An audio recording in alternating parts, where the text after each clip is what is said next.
Bienvenue dans le monde mystérieux et fascinant du Vatican, un lieu chargé de secrets millénaires et d'intrigues envoûtantes. Dans cette vidéo, nous explorons les rumeurs et les légendes qui entourent les couloirs sacrés de la plus haute institution de l'Église catholique. Du légendaire évangile perdu de Pierre au sombre murmure d'une conclave des ombres influençant les élections papales, chaque révélation promet de dévoiler un aspect captivant de ce lieu empreint de mysticisme. Préparez-vous à plonger dans un univers où l'histoire et la mythologie se mêlent, éclairant des vérités occultes et des prophéties énigmatiques. Bienvenue dans le Vatican des mystères. Nous voici maintenant à l'intérieur de la chapelle Nicolina, la chapelle privée du pape au Vatican, au cœur de l'Église catholique. Cet endroit n'est pas seulement un lieu de sainteté et de dévotion religieuse, mais aussi un dépôt de nombreux secrets et mystères, allant des reliques anciennes aux chambres cachées et aux artefacts controversés. Les archives secrètes du Vatican renferment une richesse de découvertes intrigantes et parfois perturbantes. Premièrement, le Codex Giga, également connu sous le nom de Bible du diable.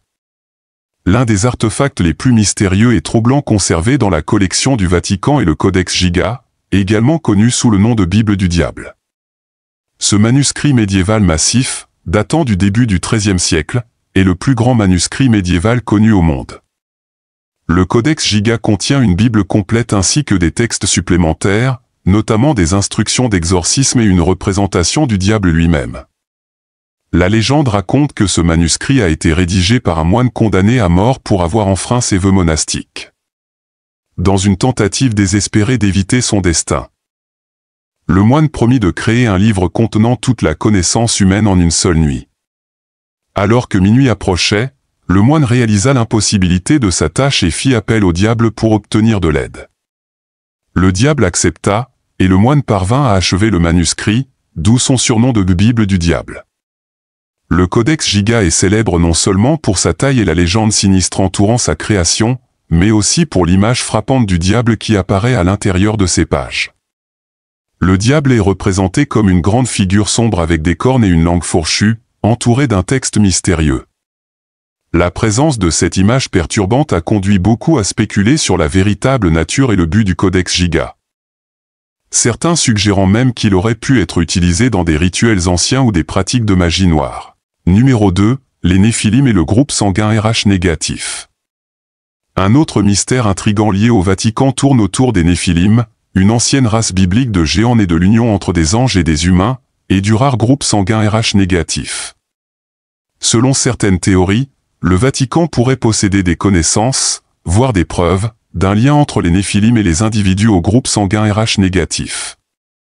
Le groupe sanguin RH négatif est un groupe sanguin rare qui ne possède pas le facteur Rhésus, une protéine présente à la surface des globules rouges chez la plupart des gens. L'absence de cette protéine a suscité des spéculations selon lesquelles les individus RH négatifs pourraient avoir un héritage génétique unique. Peut-être lié au Néphilim. Numéro 3, le mystère de l'ange enchaîné.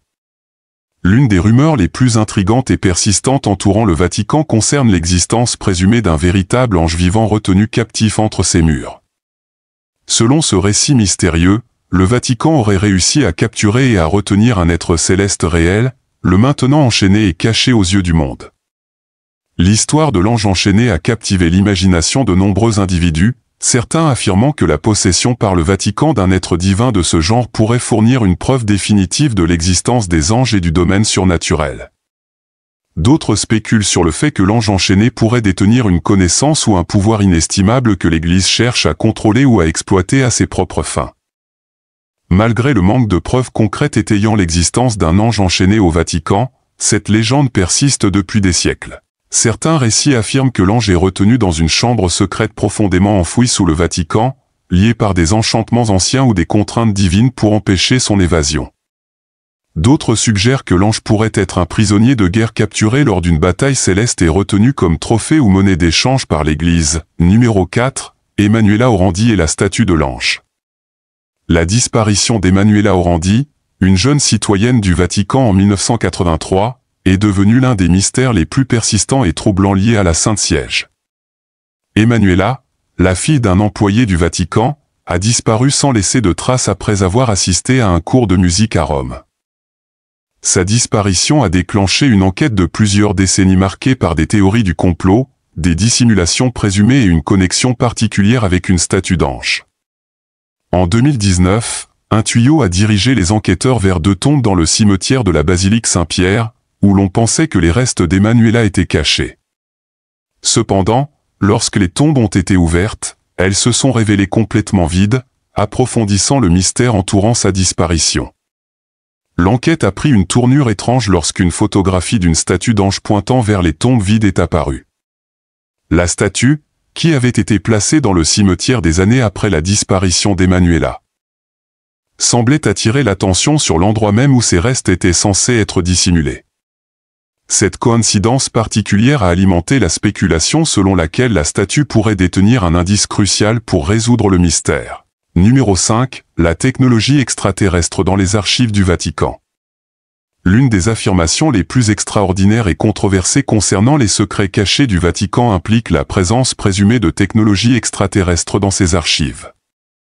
Certains théoriciens du complot et passionnés d'OVNI croient que le Vatican cache des preuves de civilisations extraterrestres et de leurs technologies avancées depuis des siècles, gardant ces connaissances secrètes du public.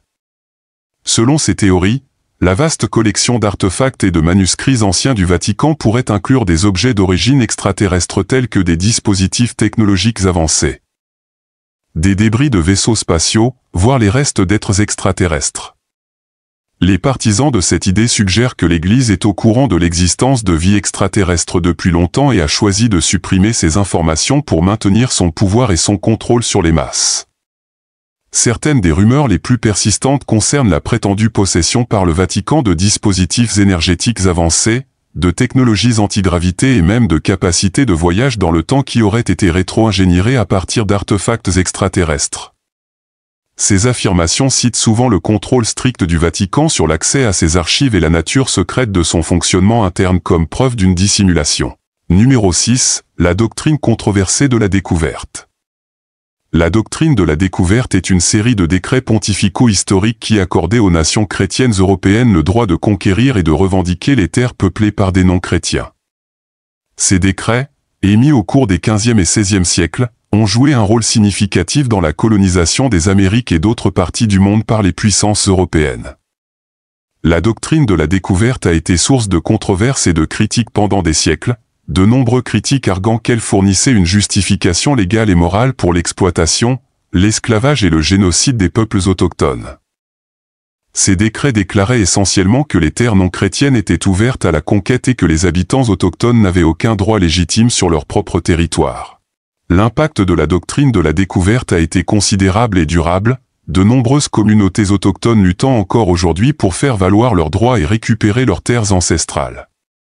L'héritage du colonialisme et de la dépossession des peuples autochtones peut être retracé jusqu'aux principes énoncés dans ces décrets pontificaux. Numéro 7. La chambre secrète des exorcismes papaux. Profondément enfouie sous la majestueuse basilique Saint-Pierre se trouve une chambre cachée enveloppée de mystères et de ténèbres, la chambre secrète des exorcismes papaux. Cette chambre, tenue secrète du grand public, aurait été spécialement conçue et équipée dans le but de réaliser des exorcismes. Ce rituel ancien visant à chasser les esprits maléfiques des personnes supposées possédées. L'existence de cette chambre secrète est depuis longtemps source de fascination et de spéculation parmi ceux qui s'intéressent aux secrets cachés du Vatican. Selon les rumeurs, la chambre est ornée de symboles religieux anciens, de reliques sacrées et d'autres artefacts spirituels puissants censés aider dans le processus d'exorcisme. Certains récits suggèrent que la chambre a été utilisée par des papes et des membres du clergé de haut rang pour effectuer des exorcismes sur des personnes considérées comme sous l'influence de forces démoniaques. Ces rituels sont réputés hautement secrets et ne sont réalisés que dans les cas les plus extrêmes de possession présumée. Numéro 8. Les catacombes des cardinaux perdus. Sous la beauté tranquille des jardins du Vatican se trouve un réseau sombre et mystérieux de catacombes, censé être le lieu de repos final de cardinaux ayant disparu dans des circonstances suspectes. Ces catacombes, connues sous le nom de catacombes des cardinaux perdus, seraient le secret de certaines des disparitions les plus énigmatiques de l'Église. Selon la légende, les catacombes étaient utilisées pour enterrer les cardinaux ayant connu une fin prématurée et inexpliquée, souvent liée à des intrigues politiques, des luttes de pouvoir ou des disputes théologiques au sein de l'Église. Les corps de ces cardinaux perdus auraient été enterrés dans des tombes anonymes. leurs noms et leurs histoires enfouis avec eux dans les tunnels sombres et humides sous le Vatican. Certains murmurent que les catacombes des cardinaux perdus pourraient également contenir des preuves de crimes ou même de meurtres, le Vatican utilisant ce réseau souterrain comme moyen de dissimuler des scandales et de réduire au silence ceux qui menacent de révéler ses secrets les plus sombres. Numéro 9, la bibliothèque des livres interdits. Au cœur des vastes archives du Vatican, on dit qu'existe une bibliothèque secrète renfermant une collection de livres interdits, des textes jugés trop dangereux ou controversés pour être consommés par le public. Cette bibliothèque cachée, connue sous le nom de bibliothèque des livres interdits, est réputée abriter des œuvres qui remettent en question les fondements mêmes du christianisme et des enseignements de l'Église. Parmi les volumes supposément contenus dans cette bibliothèque secrète se trouvent des évangiles gnostiques anciens, des écrits hérétiques et d'autres textes apocryphes présentant des versions alternatives des événements et des enseignements bibliques. Ces livres, certains datant des premiers jours du christianisme, ont été réprimés par l'Église pendant des siècles, jugés trop subversifs ou blasphématoires pour les fidèles. En plus des textes religieux, la bibliothèque des livres interdits est également supposée contenir des ouvrages sur les pratiques occultes, la démonologie et d'autres sujets ésotériques que l'Église a longtemps cherché à garder cachés du public. Certains spéculent même que la bibliothèque pourrait contenir des grimoires et des livres de sorts anciens contenant des incantations et des rituels puissants. Numéro 10, le hantise du palais apostolique. Le palais apostolique, la résidence officielle du pape, n'est pas seulement un lieu de grandeur et de signification religieuse, mais aussi le théâtre d'un mystère surnaturel glaçant. Selon la légende, le fantôme du pape Alexandre VI, un pape borgien notoire connu pour son règne corrompu et scandaleux, hante les couloirs du palais. Des témoins prétendent avoir vu la figure spectrale d'Alexandre VI errer dans les couloirs, sa présence souvent accompagnée d'un frisson inexplicable et d'un sentiment accablant de terreur. Certains rapportent même entendre les murmures faibles du pape décédé, ses paroles résonnant à travers les anciens halls comme un rappel sinistre de son sombre héritage. Les apparitions fantomatiques d'Alexandre VI seraient les plus fréquentes en période de trouble ou de scandale au sein de l'Église, ce qui amène certains à croire que son esprit est attiré par l'énergie de la corruption et du désaccord. D'autres spéculent que l'âme agitée du pape cherche peut-être la rédemption ou tente de racheter les péchés de son passé. Numéro 11, le reliquaire maudit de Judas. Parmi les nombreux trésors et artefacts conservés dans les archives du Vatican, il est dit qu'il existe un reliquaire maudit avec une histoire sombre et troublante, les 30 pièces d'argent versées à Judas Iscariote pour sa trahison de Jésus-Christ.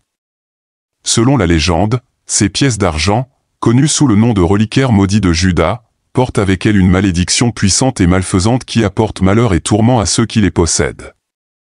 L'histoire du reliquaire maudit a traversé les siècles, beaucoup affirmant que le Vatican a gardé les pièces cachées pour protéger le monde de leur influence maléfique. Certains croient que la simple présence du reliquaire au sein de la Sainte Siège a été responsable des divers scandales, crises et épisodes sombres ayant affecté l'Église tout au long de son histoire. Les rumeurs suggèrent que ceux qui ont été en contact avec le reliquaire maudit de Judas ont vécu une gamme de phénomènes perturbateurs, allant de cauchemars vivaces et de maladies inexplicables à des accès soudains de folie et même des explosions de violence. Certains prétendent même que les pièces émettent une lueur étrange et impie, et que l'on peut entendre les murmures faibles de Judas lui-même en émaner. Numéro 12, les sosies papaux et les complots d'assassinat. Tout au long de la longue et souvent turbulente histoire du pontificat, des rumeurs ont circulé sur l'utilisation de sosies papaux, des sosies qui se tiennent à la place du pape lors d'apparitions publiques et d'événements. Selon certaines théories, ces sosies ont été utilisées par le Vatican comme moyen de protéger le pape contre les tentatives d'assassinat et autres menaces sur sa vie. L'idée des sosies papaux est alimentée par plusieurs récits historiques et des témoignages présumés de multiples papes se trouvant à différents endroits en même temps. Certains théoriciens du complot suggèrent même que le Vatican aurait maintenu un programme secret de recrutement et de formation d'individus ressemblant étonnamment au pape, prêts à prendre sa place à tout moment. Un des cas les plus célèbres d'un prétendu sosie papal concerne le pape Paul VI, dont on dit qu'il aurait été remplacé par un imposteur pendant les dernières années de son pontificat. Les défenseurs de cette théorie pointent du doigt des changements dans l'apparence, le comportement et même la bague du pape comme preuve d'un échange ayant eu lieu. Numéro 13, le projet de machine à remonter le temps du Vatican. Dans les profondeurs des archives secrètes du Vatican. Des murmures à propos d'un projet mystérieux captivent depuis longtemps l'imagination des théoriciens du complot et des chercheurs, connus sous le nom de projet de machine à remonter le temps du Vatican. Cet effort présumé impliquerait un dispositif sophistiqué capable de plonger dans le passé et le futur, permettant à l'Église de témoigner voire d'influencer le cours de l'histoire. Selon certains récits, le Vatican développe secrètement cette technologie depuis des décennies, combinant des textes anciens, une science de pointe et même des connaissances extraterrestres. La nature exacte du dispositif reste un mystère, certains spéculant qu'il pourrait s'agir d'un ordinateur quantique avancé. Tandis que d'autres croient en un artefact mystique doté de pouvoirs surnaturels. Les partisans de la théorie du projet de machine à remonter le temps du Vatican citent divers événements historiques et prophéties comme preuve de l'existence du dispositif et de son impact potentiel sur le monde. Numéro 14. Les archives des miracles et de l'activité paranormale. Au sein des archives étroitement gardées du Vatican, il est dit qu'existe un ensemble complet documentant les innombrables miracles et événements paranormaux signalés et étudiés par l'Église tout au long de son histoire. Ce répertoire secret, connu sous le nom d'archives des miracles et de l'activité paranormale, est réputé contenir une mine d'informations sur des phénomènes inexpliqués. Allant des interventions divines et des apparitions aux cas de possession démoniaque et aux événements surnaturels. Selon certains chercheurs, les archives sont méticuleusement organisées et entretenues, avec des dossiers détaillés et des artefacts associés à chaque miracle signalé ou événement paranormal. Ces fichiers incluraient des témoignages oculaires, des preuves physiques et même des analyses scientifiques réalisées par des enquêteurs nommés par l'Église. Un aspect particulièrement intrigant de ces archives est la suggestion qu'elles pourraient contenir des preuves d'événements défiant les explications conventionnelles, telles que la lévitation, la bilocation ou même des rencontres avec des êtres extraterrestres. Certains théorisent que le Vatican étudie soigneusement ces phénomènes depuis des siècles, cherchant à comprendre leur nature et leurs implications potentielles sur les enseignements et les croyances de l'Église. Numéro 15. Le sceau de Salomon et le contrôle des démons. Parmi les nombreux artefacts légendaires dont on dit qu'ils sont en possession du Vatican, peu sont aussi intrigants et controversés que le sceau de Salomon. Cette ancienne bague sigillaire, supposée avoir appartenu au roi biblique Salomon, est censée posséder un immense pouvoir sur les démons et autres entités surnaturelles. Selon la légende, le sceau de Salomon était imprégné du pouvoir de commander et de contrôler les démons, permettant au sage roi d'utiliser leur savoir et leur capacité à ses propres fins. La bague est souvent représentée comme arborant un design géométrique complexe, représentant peut-être la magie et la sagesse intriquée de Salomon lui-même. Des rumeurs circulent depuis longtemps selon lesquelles le Vatican aurait secrètement acquis le sceau de Salomon et le garde caché dans ses voûtes.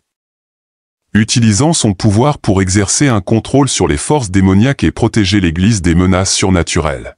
Certains spéculent même que le Vatican aurait utilisé la bague dans des exorcismes et des rituels secrets, maniant son pouvoir pour chasser les esprits maléfiques et maintenir l'équilibre entre les royaumes terrestres et spirituels. Numéro 16. Le temple païen souterrain caché. Profondément enfoui sous les rues de la cité du Vatican, une découverte surprenante aurait été faite lors de fouilles archéologiques secrètes, un temple païen romain parfaitement préservé. Ce sanctuaire souterrain caché, orné de statues de divinités et d'autels sacrificiels élaborés, aurait été découvert par des officiels du Vatican il y a des décennies, déclenchant une opération secrète pour explorer et ultimement cacher son existence au grand public.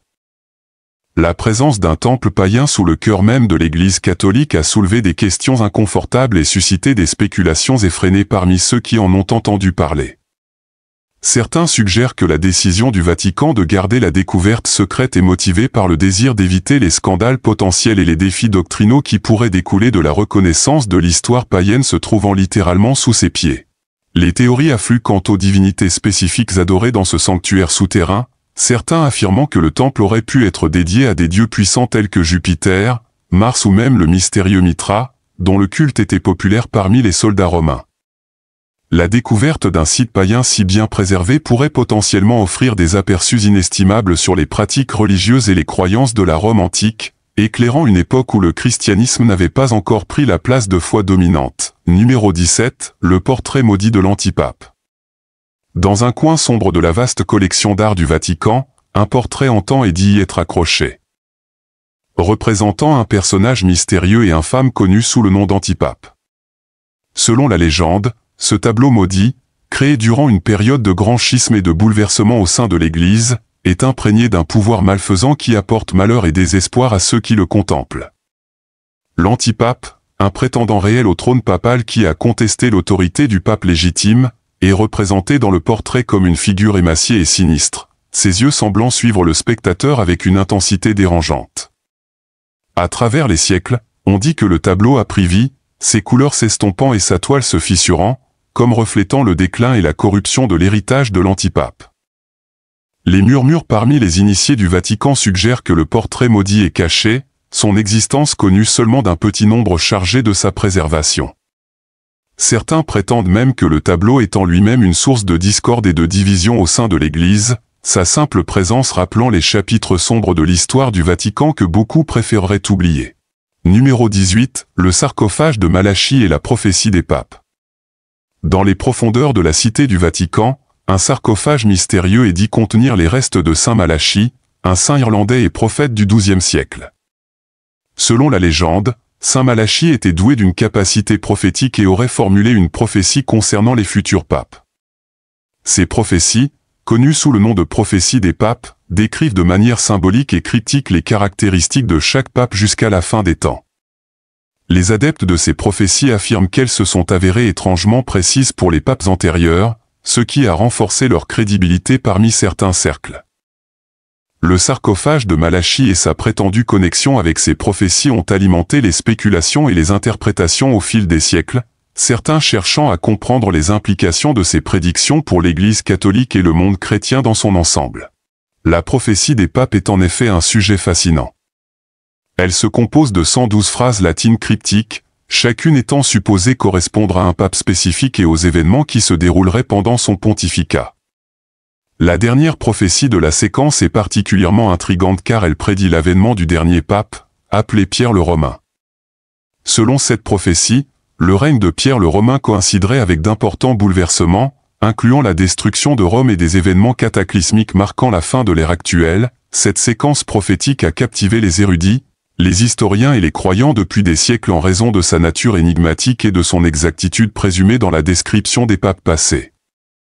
Les interprétations des prophéties varient largement, certains les considérant comme symboliques et d'autres les envisageant comme des prédictions littérales d'événements futurs. L'idée d'une fin apocalyptique liée à la prophétie ajoute une couche de mystère et d'intrigue, suscitant des discussions et des investigations continues sur sa signification et ses implications potentielles pour l'avenir de l'Église catholique et du monde entier. Numéro 19, l'Évangile perdu de Pierre et le christianisme alternatif. Dans les profondeurs des archives du Vatican, une découverte choquante est supposée avoir été faite, un évangile perdu attribué à Saint Pierre, l'une des figures les plus importantes du christianisme primitif. Ce texte ancien, connu sous le nom de l'Évangile perdu de Pierre, est dit contenir un récit radicalement différent de la vie de Jésus, de ses enseignements et des bases même de la foi chrétienne. Selon les rumeurs parmi les érudits et les théoriciens du complot, l'Évangile perdu de Pierre présente un récit qui s'éloigne considérablement des évangiles canoniques de Matthieu, Marc, Luc et Jean. Certains affirment que cet évangile alternatif dépeint Jésus sous un jour plus humain, en mettant l'accent sur ses luttes, ses doutes et les aspects plus ésotériques de ses enseignements. Numéro 20, la conclave des ombres et les élections papales mystiques.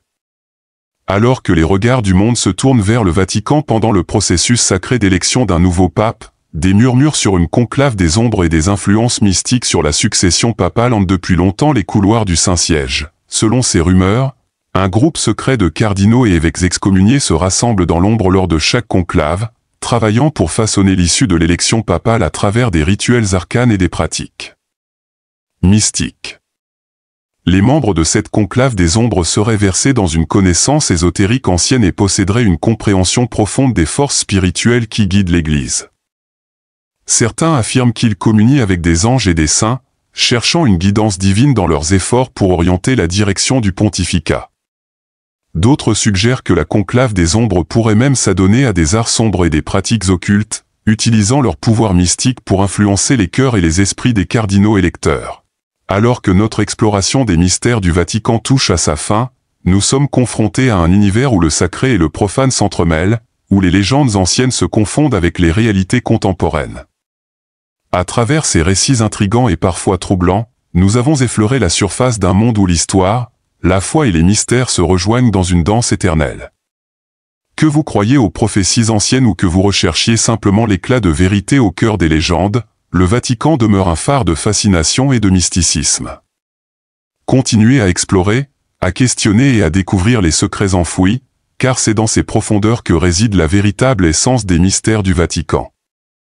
Merci de nous avoir accompagnés dans ce voyage, et que la quête de vérité continue à illuminer nos esprits.